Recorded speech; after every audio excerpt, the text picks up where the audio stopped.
जी, अस्सलाम वालेकुम। उम्मीद है कि आप तमाम दोस्त खैरियत से होंगे और आज का दिन भी ट्रेडिंग के हवाले से अच्छा गुज़रा होगा। आज तो आप सारे बहुत खुश होंगे क्योंकि कल जो था वो मार्केट ने अपना ब्रेकआउट दे दिया था 159 का। और उससे पहले हम ये बात कर रहे थे कि जैसे ही मार्केट जो है वो 2 ज़ोन्स के दरमियान में ज़िग-ज़ैग बन रही होती है, तो उसके बाद जो ब्रेकआउट होता है तो तेज़ी के साथ जो है वो चीज़ें ऊपर जाती हैं। तो 3000 पॉइंट्स जो हैं वो एक दिन में मार्केट ने ऐड किए हैं। लेकिन सवाल ये नहीं है, सवाल ये है कि 3000 पॉइंट्स मार्केट ने तो ऐड कर दिए, आपने कितना प्रॉफ़िट बुक किया? क्योंकि जब भी कभी मार्केट में से 200-400 पॉइंट्स निकलते हैं, तो हम वीडियो में एक लफ़्ज़ इस्तेमाल करते हैं कि जी आज प्रॉफ़िट टेकिंग का सामना रहा मार्केट को।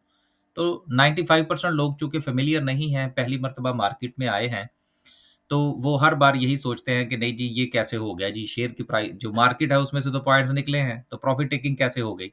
तो चलें, आज तो मार्केट ने 3000 पॉइंट्स डाले हैं ना, तो आज ही कमेंट करके बताइए कि आपने कितना प्रॉफ़िट बुक किया है?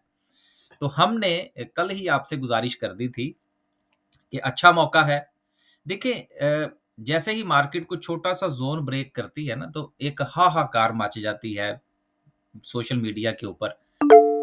अब जी अब तो उसका पक्का लेवल जो है वो लोग 94,000 और कुछ बता देते हैं।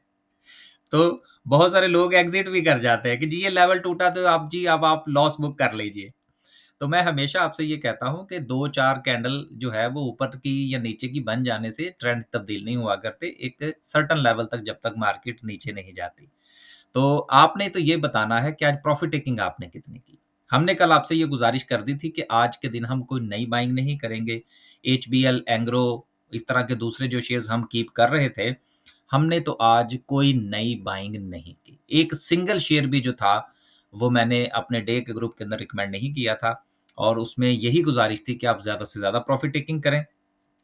आप भी कमेंट करके बताइएगा कि आज मार्केट बढ़ी है, 3000 पॉइंट डाले हैं, आपने क्या फ़ायदा उठाया मार्केट से?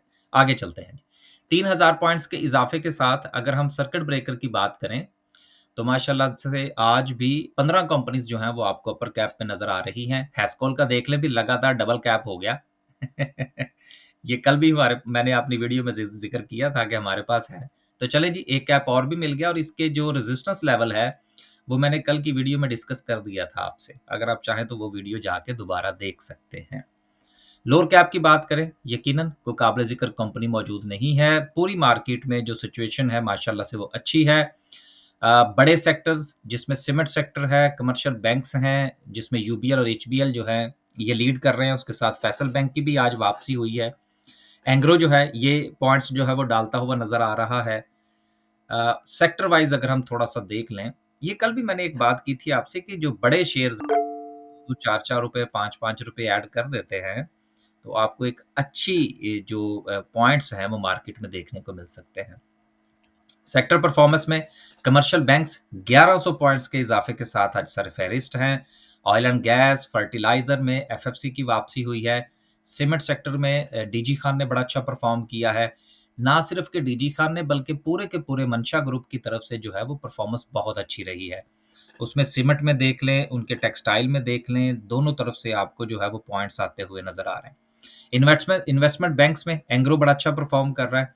कल ही एंग्रो का जो चार्ट था वो बता रहा था कि कुछ जो है वो मार्केट में सूरत-ए-हाल बेहतर हो सकती है, तो फिर हमने एंग्रो को बाय कर लिया था। यकीनन दोस्तों ने जो है वो प्रॉफ़िट टेकिंग की होगी। मैंने लास्ट पे जो था वो एक पोल आज डाला था, जस्ट मार्केट की क्लोज़िंग के फ़ौरन बाद। तो अभी चूँकि मार्केट की क्लोज़िंग को टाइम बहुत कम हुआ है, तो कुछ लोगों ने आज जो है वो अभी तक पार्टिसिपेट किया है। मंडे को इंशाल्लाह इस पोल को दोबारा आपके साथ भी शेयर करेंगे कि हमारे ग्रुप के लोग जो हैं उन्होंने कितनी प्रॉफ़िट टेकिंग की है और बहुत सारे लोग जो हैं वो कैश पर आ चुके हैं 50% से लेकर 100% तक। मेरी ज़्यादा से ज़्यादा कोशिश यही होती है कि लोगों को प्रॉफ़िट टेकिंग की तरफ लेकर आया जाए। अब कैश आ गया हमारे पास, मार्केट की बढ़ने से हमने फ़ायदा उठा लिया। अब मंडे को इंशाल्लाह देखेंगे कि नए जो हमने शिकार करने हैं या शिकार होना है मार्केट का। देखिए ये दोनों चीज़ें ज़हन में रखा करें। मार्केट में आप शिकार करने जाएँगे तो खुद भी तो शिकार हो सकते हैं। प्रॉफ़िट लॉस मार्केट का हिस्सा है। तो मंडे को इंशाल्लाह देखेंगे कि क्या सूरत-ए-हाल है। अगर आप हमारा कोई ग्रुप जॉइन करना चाहते हैं, हमारे 3 ग्रुप्स हैं। डे का ग्रुप है जिसमें ड्यूरिंग द मार्केट आवर्स जो है वो कॉल्स शेयर की जाती हैं। स्क्रीन के आगे बैठना पड़ेगा, पूरा टाइम देना पड़ेगा, ये डे का ग्रुप है। स्विंग का जो ग्रुप है उसमें मार्केट की क्लोजिंग के बाद जो है वो कॉल शेयर की जाती हैं, लेकिन उसमें कोई गारंटी नहीं है कि आपको 1 दिन में 1 कॉल मिलेगी या 5 दिन में 1 कॉल मिलेगी। डिपेंड करता है अकॉर्डिंग टू मार्केट सिचुएशन। और इन्वेस्टमेंट तो फिर आपको पता है लॉन्ग टर्म का हमारा काम है, लेकिन उसमें हम डिविडेंड शेयर्स जो हैं वो रिकमेंड करने की कोशिश करते हैं और उसके साथ-साथ जो है वो उसमें भी हमारा जो मकसद है, वो ये नहीं है कि आप शेयर खरीदें और आराम से बैठ जाएँ, नहीं। उसमें भी हम लेवल्स जो है वो शेयर करते हैं कि जहाँ-जहाँ पर मौका मिले आप प्रॉफ़िट टेकिंग साथ-साथ करते जाएँ। क्योंकि मार्केट जो है उसमें से जैसे ही डिप आएगी, फिर इन्वेस्टर भी परेशान हो जाते हैं ना। एक शेयर आपने खरीदा फ़र्ज़ करें ₹200 का, आपने उसको लेकर बैठे रहे। वो शेयर जो है वो 200 से उठा ₹270 पे चला गया। मार्केट ने डिप ली, वो वापस 190 पे आ गया। तो इस तरह से लोग ना डीमोटिवेट हो जाते हैं। तो हमने इन्वेस्टमेंट में भी थोड़ा-सा ये गुंजाइश रखी है कि साथ-साथ प्रॉफ़िट टेकिंग की जाए, उसको बायबैक किया जाए। अब माड़ी के अंदर मैं एक छोटी-सी बस बात फिर आगे चलते हैं। माड़ी के अंदर हमने 3 मर्तबा जो है उसको ऊपर बेचा, नीचे खरीदा, ऊपर बेचा, नीचे खरीदा। अब जो है वो ब्रेकआउट दे गया। अब वो देखेंगे इंशाल्लाह उसको कहाँ पर बेचना है। तो ये चीज़ें हैं। तो अगर आपने स्टॉक मार्केट में अकाउंट ओपन करवाना हो या आपने कोई ग्रुप जॉइन करना हो, तो आप जो है वो वीडियो की डिस्क्रिप्शन में नंबर आपको मिल जाएगा और थंबनेल पर भी नंबर मिल जाएगा। अब चलते हैं जी आगे। आगे चलते हैं जी, कुछ जो है लास्ट पे इंशाल्लाह कैंडलस्टिक को डिस्कस करेंगे। अनाउंसमेंट्स का सिलसिला जारी है। ज़ाल का रिज़ल्ट आया है जी, इसने ₹3 की ईपीएस शो की है और उसके साथ इसने ₹1 का डिविडेंड दिया है। यूनिटी जो है ये लॉस से प्रॉफ़िट में आ गया और आप एक चीज़ मैं और ऐड करता चलूँ यूनिटी के हवाले से। यूनिटी फूड्स का तो बिज़नेस इनका ही है, लेकिन इसके साथ-साथ ये ऑयल मार्केटिंग के बिज़नेस में भी आ चुके हैं। ये काफ़ी पुरानी बात है, इसको भी ज़हन में रखिएगा। इसके अलावा पैंथर का रिज़ल्ट आया है जी, बहुत अच्छा रिज़ल्ट है, ₹2.57 की अर्निंग है और ₹2 का डिविडेंड दिया है। पाकिस्तान नेशनल शिपिंग कॉर्पोरेशन, बहुत अच्छा रिज़ल्ट है जी, ₹33.70 की अर्निंग और ₹23 का डिविडेंड। वैसे ये हमारे इन्वेस्टमेंट की कॉल में है। पिछले दिनों जो था वो इसके ऊपर थोड़ा-सा ज़वाल आया हुआ था। तो दोस्त जो थे वो थोड़ा परेशान थे, तो मैंने ग्रुप में मैसेज लिखा यार इसकी न्यूज़ से परेशान होने की ज़रूरत नहीं है, जब आपने एक शेयर खरीदा है, तो थोड़ा हौसला भी तो रखें ना। अच्छा जी, उसके बाद अल खैर है जी, इसने दिया-दिलाया कुछ नहीं है। शादाब वाले हैं ₹1.25 का डिविडेंड है। सूरज कॉटन मिल वाले हैं, एक ₹1.5 का डिविडेंड है। पायनियर सीमेंट, अच्छी अर्निंग है और साथ में ₹5 का डिविडेंड है। उसके बाद पाकिस्तान टोबैको है, ₹30 का डिविडेंड है। बाकी छोटी-मोटी कंपनीज़ हैं जी, कोई काबिल-ज़िक्र कंपनी हमें मज़ीद कोई नज़र नहीं आ रही। तो बाकी रिज़ल्ट भी अच्छे हैं जी। यूनाइटेड वालों का हमने पहले भी पढ़ दिया था, लेकिन चलें ₹25.61 की अर्निंग है और ₹1 25 का डिविडेंड दिया है। आगे चलते हैं, कुछ खबरें हैं। पहली खबर जो है वो हाला के हवाले से है। इनकी लाहौर का जो फैक्ट्री है, उसकी जो सोलराइज़ेशन है, वो मुकम्मल हो गई है। अब यकीनन इसमें जो इनकी कॉस्ट है, उसमें जो है वो बेहतरी आएगी। तो आप इस शेयर के अंदर भी बेहतरी देख सकते हैं। अगली जो है वो पीएसओ के हवाले से है, जिन्होंने अपनी एक ज़ेली कंपनी जो है, उसको वाइंड अप करने का ऐलान किया है। लेकिन ये कोई इतनी बड़ी जो है वो मसला नहीं है कि जिसकी वजह से आप ये समझें कि पीएसओ के ऊपर बहुत कोई नेगेटिव इम्पैक्ट आ जाएगा। पीएसओ ने जितने पैसे लेने हैं अपने इर्द-गिर्द के इदारों से, अगर वही इसको मिल जाएँ, तो इसके तो वारे न्यारे हैं। जितने पर ये ट्रेड हो रहा है शेयर, आज भी जितने पर ट्रेड हो रहा है, इतने का शेयर नहीं है। लेकिन हम किसी को ये नहीं कह रहे कि वो बाय कर ले। जो इसके रेजिस्टेंस लेवल थे, वो हमने आपके साथ शेयर कर रखे हैं। वो आप वीडियो जो है वो चैनल पर देख सकते हैं, वहाँ पर आपको काफ़ी इससे आइडिया हो जाएगा। लेकिन कोई इतनी बड़ी नेगेटिव न्यूज़ नहीं है, मैंने इसलिए इस खबर को शामिल किया ताकि थोड़ा-सा डिस्कस कर लिया जाए।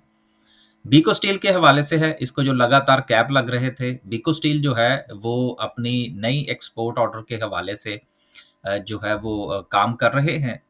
हांगकांग के साथ जो इनकी डील थी, वो मुकम्मल हो गई है। अब मज़ीद जो है इनके एक्सपोर्ट के ऑर्डर जो है वो उनके ऊपर इनकी नज़र है। यकीनन इससे इनकी ईपीएस जो है वो मज़ीद बेहतर होगी। पूरा का पूरा स्टील का सेक्टर जो है, वो बड़ी अच्छी परफ़ॉर्मेंस दिखा रहा है। एक चीज़ और ज़हन में रखिएगा कि यूएस को भी स्टील की जो एक्सपोर्ट है, उसके हवाले से कुछ चीज़ें जो हैं, वो सामने आ सकती हैं आने वाले दिनों के अंदर। इसके अलावा जो हमारे इस वक़्त अगली चलें हम वो खबर शामिल कर ही लेते हैं कि जो सर्कुलर डेट के हवाले से जो मामलात हैं, उससे जो बिजली के जो बिल्स हैं, उसमें तकरीबन कोई 10% के हवाले से मामला जो है वो मज़ीद बेहतर हो सकते हैं। पिछले दिनों भी हमने ये खबर शामिल की थी और साथ में हमने ये भी बताया था कि इसका बेनिफिशियरी जो है वो स्टील सेक्टर भी होगा। ये भी आप ज़हन में रखिएगा।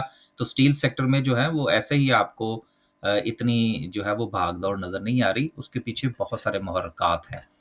लेकिन 2 चीज़ें होती हैं, या तो आप चार्ट रीडिंग से मुहर्रिकात को रीड करना शुरू कर दें या आप न्यूज़ के पीछे जाना शुरू कर दें। तो हम चूँकि न्यूज़ के बेस पर काम नहीं करते, हम टेक्निकल्स की बुनियाद पर ज़्यादा काम करते हैं।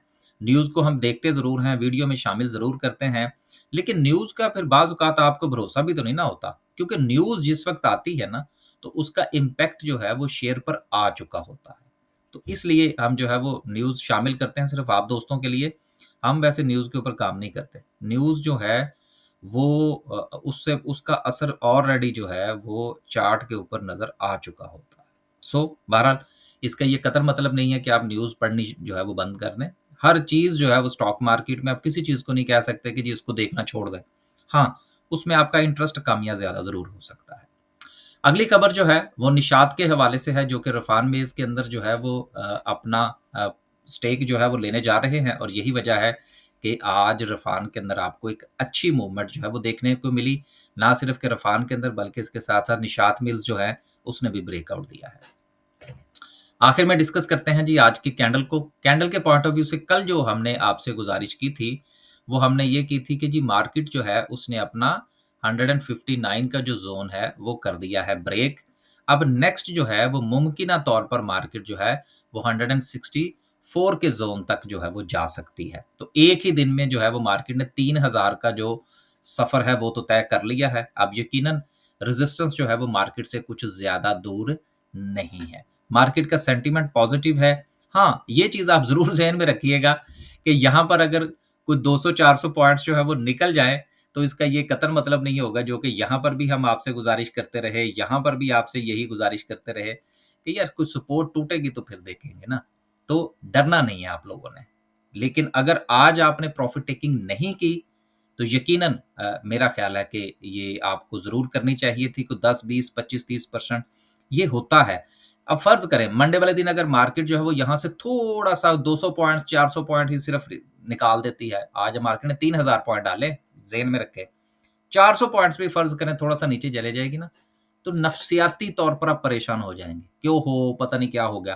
फिर जो शेयर आज आपको फ़र्ज़ करें, आपके पास एक शेयर था वो आज ₹18 पर ट्रेड कर रहा था और आपने 10, 20, 25% प्रॉफ़िट टेकिंग नहीं की और कल वो शेयर अगर ₹16 पर चला जाएगा ना, तो आप डर के सारे ही बेच देंगे। ये प्रॉब्लम होती है जिसको कंट्रोल करने की ज़रूरत है। बस जी, इजाज़त दीजिए। अल्लाह हाफ़िज़।